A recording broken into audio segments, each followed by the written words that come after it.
Good morning to you all. मैं doctor Smita Sharma और मैं एसोसिएट प्रोफेसर इन फिजिक्स हूँ गवर्नमेंट डूंगर कॉलेज बीकानेर में। मैं आपको महाराजा गंगा सिंह यूनिवर्सिटी बीकानेर के सिलेबस के अनुसार बीएससी पार्ट सेकंड का पेपर सेकंड पढ़ाऊंगी। जैसा कि यूनिवर्सिटी के सिलेबस में मेंशन्ड है, आपके फिजिक्स के 3 पेपर होंगे, जिसमें से मैं सेकंड पेपर जो है वो है kinetic theory of gases, waves and acoustic से रिलेटेड है, उसी को पढ़ाऊंगी। इस पेपर में हमारे 5 यूनिट है, मतलब पूरा सिलेबस 5 यूनिट्स में डिवाइडेड है और इसके अंदर हम इनिशियल जो 2 यूनिट्स हैं उनके अंदर काइनेटिक थ्योरी ऑफ गैसेस पढ़ते हैं और बाद की यूनिट्स जो हैं उसके अंदर वेव्स एंड अकॉस्टिक्स के बारे में डिटेल में पढ़ेंगे। मैं आपको 1 बाय 1 ये सभी यूनिट्स कराऊंगी। आज हम जो शुरू करेंगे वो है यूनिट फर्स्ट, जिसके अंदर हम काइनेटिक थ्योरी ऑफ गैसेस के बारे में बेसिक नॉलेज गेन करेंगे। ये जो चैप्टर है, इस चैप्टर की बहुत सारी चीजें जब मैं पढ़ाऊंगी तो आपको लगेगा ये सब चीजें हमने पहले ही पढ़ रखी हैं, लेकिन ये सब चीजें हमारे लिए बहुत ज्यादा आवश्यक है, इसलिए हम उन सबको वापस से दोहराएंगे और कुछ नई चीजें भी साथ में सीखेंगे। तो चलिए शुरू करते हैं काइनेटिक थ्योरी ऑफ गैसेस।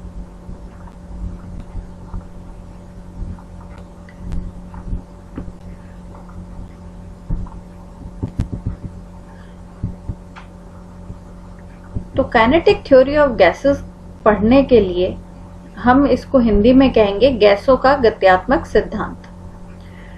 सबसे पहले काइनेटिक थ्योरी ऑफ गैसेस जो हमने लिखी थी, उस जो थ्योरी पुट फॉरवर्ड की गई थी, वह थ्योरी कुछ पोस्टुलेट्स पर आधारित है और उन पोस्टुलेट्स को हमारे लिए समझना बहुत आवश्यक है, क्योंकि ये जो पोस्टुलेट्स हैं इनके ऊपर ही ये सारी थ्योरी बेस्ड है, इसलिए इन पोस्टुलेट्स में परिवर्तन करना संभव नहीं होता।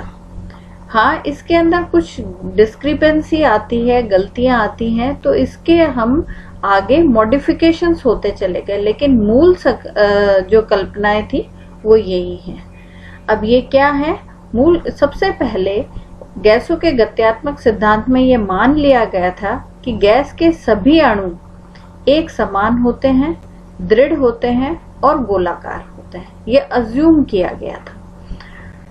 साथ ही ये अज्यूम किया था कि उनका जो साइज है वो बहुत ही छोटा होता है और गैसों के अणुओं के आयतन, जो गैस के अणुओं को अगर सारों को इकट्ठा कर दिया जाए तो उनका जो आयतन है वो गैस के वास्तविक आयतन की तुलना में बिल्कुल नेग्लिजिबल होता है। एक पोस्टुलेट और माना गया था कि अणुओं के बीच में कोई भी आकर्षण बल नहीं होता, यानी ना तो वो एक दूसरे को अट्रैक्ट करते हैं ना ही रिपेल करते हैं, और जब वह नजदीक आते हैं तो दोनों विक्षेपित हो जाते हैं, यानी they get deflected when they come close to each other. और इस घटना को हम टक्कर कहते हैं, कोलिजन कहते हैं। खास बात ये मान ली गई थी कि ये जो टक्कर होती है, 2 अणुओं के मध्य जो टक्कर होती है, कोलिजन होता है, वो पूर्णतः प्रत्यास्थ होता है। The collision between the 2 molecules of the gas is completely elastic. अब इसका क्या मतलब है? इसका मतलब ये है कि टक्कर जब भी होती है तो ऊर्जा और संवेग दोनों ही संरक्षित रहते हैं। whenever collision occurs between the 2 molecules, both momentum and energy remains conserved। ये हमारे मान लिया गया था। और ये टक्करें जो हैं वो इंस्टेंटेनियस होती हैं, तात्क्षणिक होती हैं। तो ये कुछ पोस्टुलेट्स हैं जो काइनेटिक थ्योरी ऑफ गैसेस का आधार है, इसी के ऊपर हमारी थ्योरी बेस्ड है। तो अब इस थ्योरी के अंदर हम जो चीज सबसे पहले पढ़ते हैं वह है आदर्श गैस के लिए दाब का व्यंजक। यानी जब भी कोई गैस हम यहाँ पर काइनेटिक थ्योरी ऑफ गैसेस के अंदर हम इनिशियली आइडियल गैस की बात कर रहे हैं। जो भी हम इस चैप्टर में पढ़ेंगे वो सभी आदर्श गैस पर लागू होगा। रियल गैसेस की हम अभी चर्चा नहीं कर रहे। तो सबसे पहले हम इसके अंदर पढ़ते हैं कि जब भी कोई आदर्श गैस एक पात्र के अंदर भरी होती है तो उसके दाब का क्या व्यंजक होगा, यानी वो पात्र की दीवारों पे कितना प्रेशर लगाती है और वो जो प्रेशर है वो किन किन बातों पर निर्भर करता है, हम उसका फॉर्मूला डिराइव करेंगे। तो इसका डेरिवेशन वैसे हम 12th क्लास में या 11th क्लास में जहाँ भी हम काइनेटिक थ्योरी ऑफ गैसेस पढ़ते हैं वहाँ हम इस फॉर्मूला को डिराइव करते हैं, लेकिन हम यहाँ पर जल्दी से उसको दोबारा से डिराइव कर लेते हैं। देखिए इसका डेरिवेशन बहुत ही सिंपल है। इसके लिए हम एक पात्र ले लेते हैं। मैंने यहाँ पर एक क्यूबिकल पात्र लिया है, यानी घनाकार क्यूब लिया है और इसके अंदर गैस भरी हुई है। इस घनाकार क्यूब जो है, इसकी जो क्यूब है इसकी लंबाई या लेंथ स्मॉल l अज्यूम कर ली है और इसको मैंने कुछ इस तरीके से रखा हुआ है कि इसकी एक लेंथ तो x एक्सिस पे, एक लेंथ y एक्सिस पे और एक लेंथ z एक्सिस पर है, जैसा आप चित्र में देख पा रहे हैं। इस पात्र में गैस भरी हुई है। गैस का जो द्रव्यमान है यानी मास जो है वो मैंने कैपिटल M ले लिया है और इसके अंदर जो मॉलिक्यूल्स हैं, जो अणु भरे हुए हैं, उनमें उनका प्रत्येक का द्रव्यमान स्मॉल m ले लिया है। साथ ही मैंने ये मान लिया इस गैस जो गैस इसमें भरी है उसमें अणुओं की संख्या यानी नंबर ऑफ मॉलिक्यूल्स जो है वो स्मॉल n है।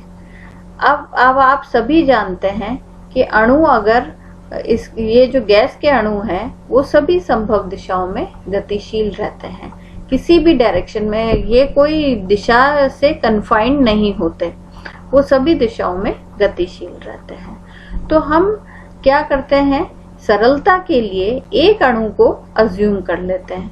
मान लिया मैंने एक अणु ले लिया और उसका वेग जो है वो c1 है, ठीक है। और इसके साथ ही साथ मैंने और सरल बनाने के लिए ये अज्यूम कर लिया कि वो केवल पॉजिटिव x डायरेक्शन में चल रहा है।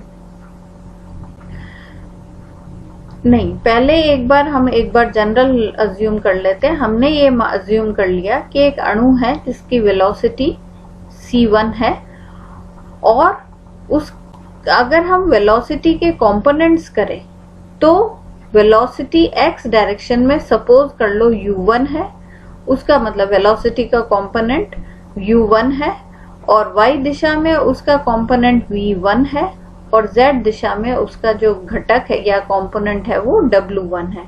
ये हमने अज्यूम कर लिया, वो कोई भी एक डायरेक्शन में अणु गतिमान है।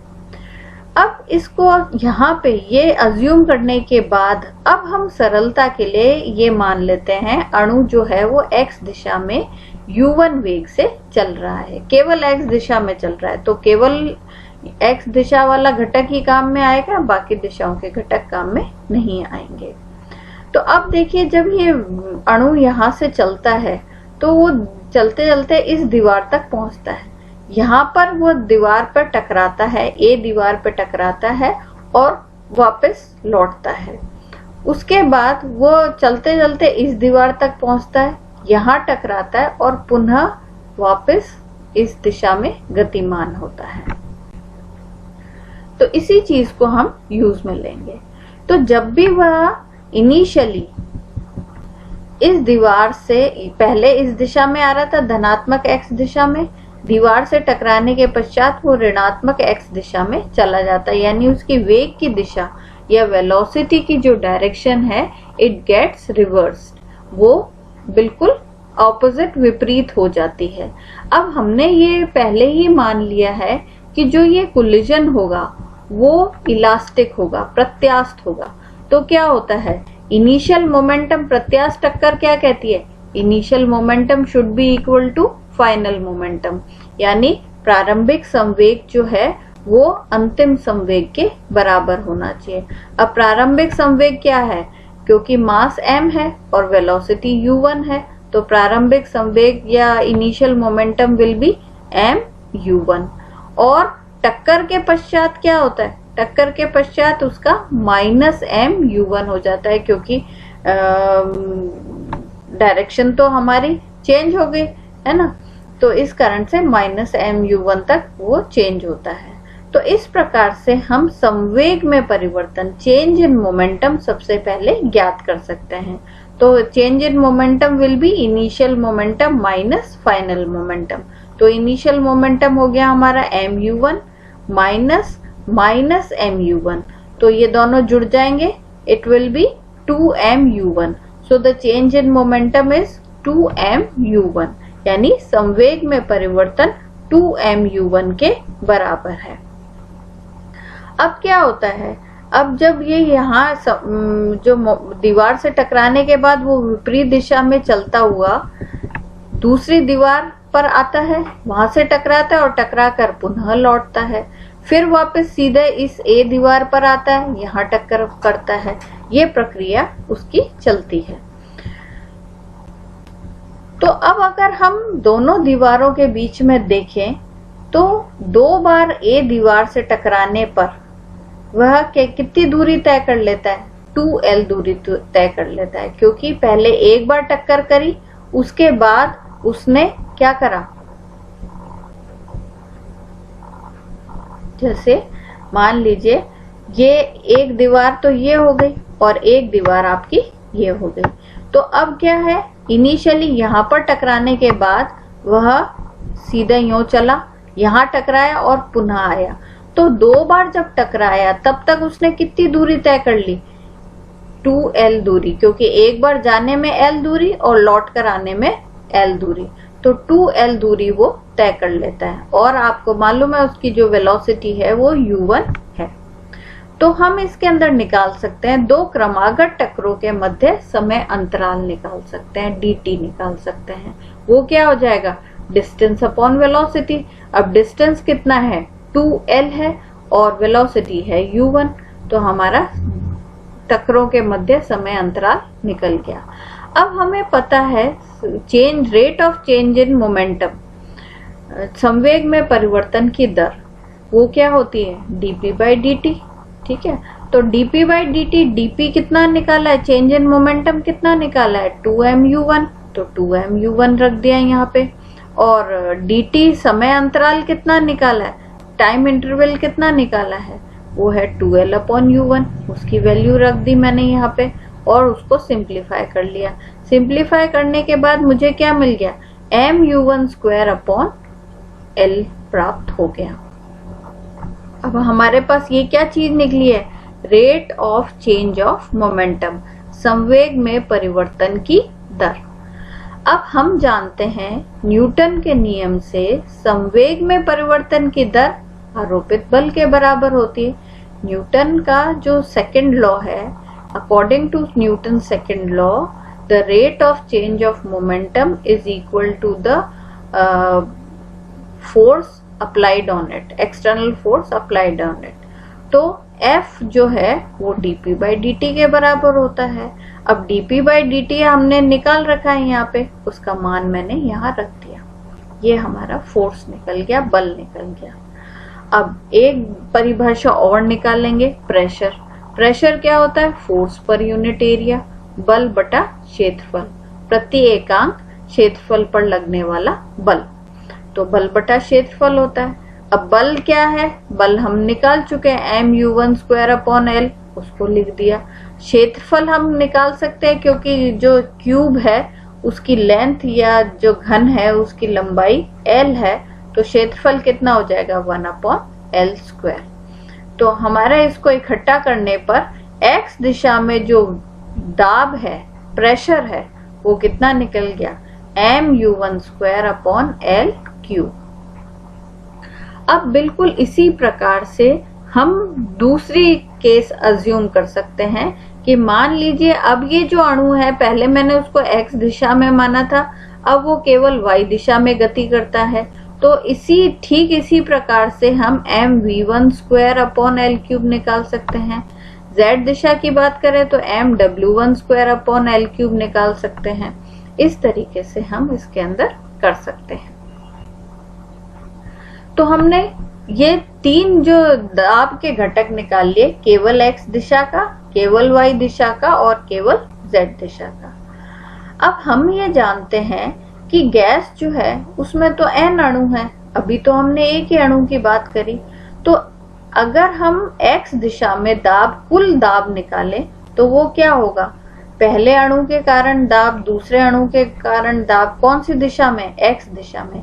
x दिशा के सभी अणुओं का दाब हम जोड़ देते हैं, यानी we add all the pressures of applied by the molecules along x direction। तो हम x डायरेक्शन के सभी दाब का मान जोड़ लेते हैं। तो जोड़ने के बाद हमारे को कैसे मिलेगा, px का मान मिलेगा m अपॉन l क्यूब, तो सब में सेम ही है, और ये आ जाएगा u1 square plus u2 square and so on. अगर हम इसको इकट्ठा करके लिखें तो हम उसको समीशन u स्क्वायर i लिख देते हैं, हम यहाँ पे उसके हिसाब से लिख सकते हैं। ठीक है, तो हमारे पास px का मान क्या हो गया, m upon l cube summation u square. अब बिल्कुल इसी प्रकार से दाब हम y दिशा का दाब भी अज्यूम कर सकते हैं, वो क्या हो जाएगा, py m upon l cube summation v square i, यहाँ पर i लिख दीजिए। ठीक है, और ऐसे ही इसके अंदर भी i लिख दीजिए, है ना। तो आपके px, py और pz मिल गए। अब हम ये जानते हैं, हमारे को छोटी क्लासेस में ही पढ़ाया जाता है कि जो प्रेशर है, गैस द्वारा लगाया गया प्रेशर जो है वो सभी दिशाओं में समान है।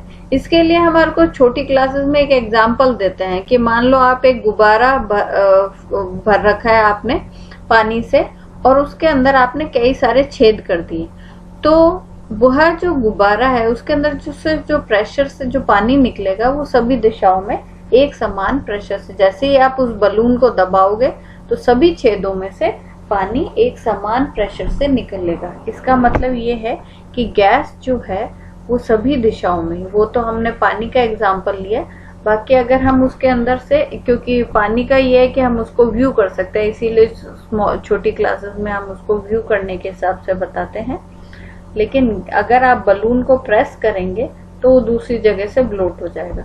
तो इसी कारण से हम ये कह सकते हैं कि गैस द्वारा लगाया गया दाब जो है सभी दिशाओं में समान होता है। अगर असमान दाब होए तो फिर उससे क्या होता है, कभी भी कोई चीज राउंड मतलब गोलाकार नहीं लेती, सभी दिशाओं में समान होने के कारण वो स्फीयर को फॉलो करती है। उस कंडीशन को हम मानते हुए हम यहाँ पे क्या करते हैं, तीनों दाबों को जो x दिशा में, y दिशा और z दिशा में दाब है उनको बराबर मान लेते हैं। तो px, py और pz तीनों के मान हमारे बराबर हो गए। तो अब तीनों के मान तो बराबर हो गए, ठीक है, तो कुल दाब हम निकालते हैं। तो कुल दाब क्या होगा, x दिशा का दाब प्लस y दिशा का दाब प्लस z दिशा का दाब, है ना। अब ये px, py, pz जो है, अगर हम इन तीनों दाबों को बराबर p मान लें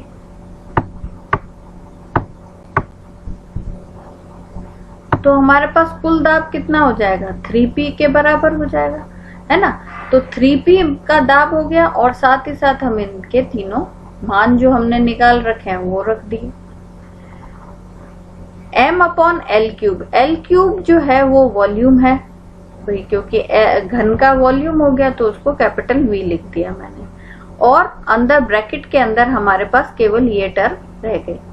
अब u square plus v square plus w square हम वेक्टर उससे हम कर सकते हैं, क्योंकि ये घटक है c स्क्वायर के, तो हम इसको c स्क्वायर के फॉर्म में लिख सकते हैं, है ना।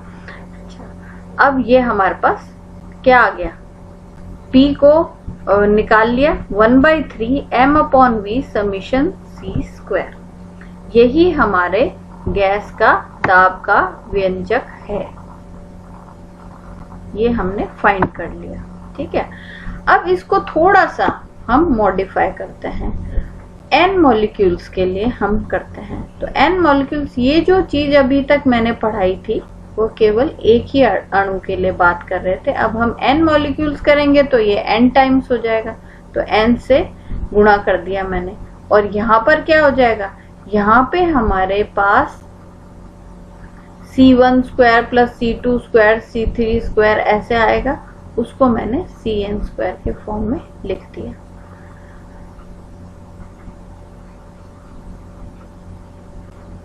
नहीं, एक मिनट, मैंने थोड़ा सा गलत बोल दिया आपको। ये तो हमने n अणुओं के लिए हमने ऑलरेडी निकाल लिया था, मैंने ऊपर लिख दिया था यहाँ पे n अणु के लिए मैंने ऑलरेडी निकाल लिया है। थोड़ा सा मैं गलत बोल गई। यहाँ पे हम क्या कर रहे हैं, मान लीजिए इसको, ये जो प्रेशर है ये तो हमने कुल गैस का प्रेशर निकाल लिया। अब हम इसको वेरियस फॉर्म्स में लिखना चाहते हैं। वेरियस फॉर्म्स में लिखने के लिए मान लीजिए गैस में n अणु है, तो हम क्या करेंगे, हम इसके अंदर n से मल्टीप्लाई करते हैं, ऊपर भी और नीचे भी मल्टीप्लाई कर देते हैं। तो ऊपर नीचे दोनों तरफ मल्टीप्लाई करने के बाद हम c²/n को, इसको हम लिख लेते हैं c²। ये क्या है, ये है हमारा सभी जो वेलोसिटीज हैं उनका एक एवरेज मान है। स्क्वायर एवरेज मान आ जाता है, मीन स्क्वायर वैल्यू कहलाती है। इंग्लिश में हम अगर कहें तो वर्गों मीन स्क्वायर वैल्यू, और हिंदी में हम वेग के वर्गों का औसत मान होता है। वेग वर्ग माध्य भी इसको हिंदी में कहते हैं, मीन स्क्वायर वैल्यू। अब हम इसके अंदर थोड़ा सा और इसको फॉर्म चेंज कर देते हैं। इसका फॉर्म कैसे चेंज करेंगे, m × n, ये क्या होगा, टोटल मास, क्योंकि m तो अणुओं का मास है प्रत्येक का और n अणु है, तो दोनों को मल्टीप्लाई करने पर हमारे पास कैपिटल M प्राप्त हो जाता है। तो कैपिटल M लिख दिया तो हमारे पास प्रेशर का ये फॉर्म आ गया। और m/v को हम जानते हैं कि डेंसिटी होती है, घनत्व होता है, उसको हम रो लिख देते हैं। तो हम एक और रूप में लिख सकते हैं, P = 1/3 ρ c², है ना। तो इस प्रकार से हमने प्रेशर का मेन व्यंजक तो यही है, लेकिन हमने उसको अलग अलग फॉर्म में लिख लिया। इस फॉर्म में भी लिख सकते हैं, इस फॉर्म में भी लिख सकते हैं, इस वाले फॉर्म में भी इसको लिखा जा सकता है। इसके अंदर यहाँ पे हम एक चीज और कर सकते हैं। हम जानते हैं, क्योंकि ये जो गैस डेंसिटी है, हम जानते हैं काइनेटिक एनर्जी जो होती है वो क्या होती है, kinetic energy per unit volume. अगर हम कहें पर यूनिट वॉल्यूम का मतलब जिसमें वॉल्यूम से भाग लगा हुआ है, तो काइनेटिक एनर्जी का अगर हम फॉर्मूला देखें तो हमने पढ़ रखा है 12 mv²,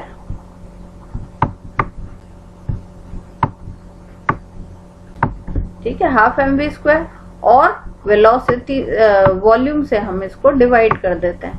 तो हम इसको क्या लिख पाएंगे, इसको तो डेंसिटी के फॉर्म में लिख सकते हैं, ठीक है ना। तो ये क्या हो जाएगा, 12 ρv²। तो 12 ρv² क्या है, काइनेटिक एनर्जी। तो मैं इसके अंदर यहाँ पे 2 से ऊपर नीचे मल्टीप्लाई कर रही हूँ। मल्टीप्लाई करने के बाद ये तो हो गया आपकी एनर्जी, तो मैं इसको ये P को 2/3 E के फॉर्म में भी लिख सकती हूँ। ये भी इसका एक फॉर्म है। ये सभी फॉर्म्स हमारे को पता होने चाहिए। हम अलग अलग जगह पे आवश्यकता के हिसाब से इनको यूज करते हैं। रिप्रेजेंट, ये सभी चीजें एक ही चीज को रिप्रेजेंट कर रही है, गैस के दाब का व्यंजक। जो गैस जो है पात्र पर जो दाब लगाती है उसका मैंने व्यंजक निकाल लिया है। Expression for pressure that is applied by the gas on the walls of the container। आज हम इसमें इतना ही करेंगे। इसके बाद अब हमने दाब का जो व्यंजक निकाला है, इसकी सहायता से हम विभिन्न गैसों के नियमों की व्याख्या करेंगे, वो हम नेक्स्ट लेक्चर में करेंगे। धन्यवाद।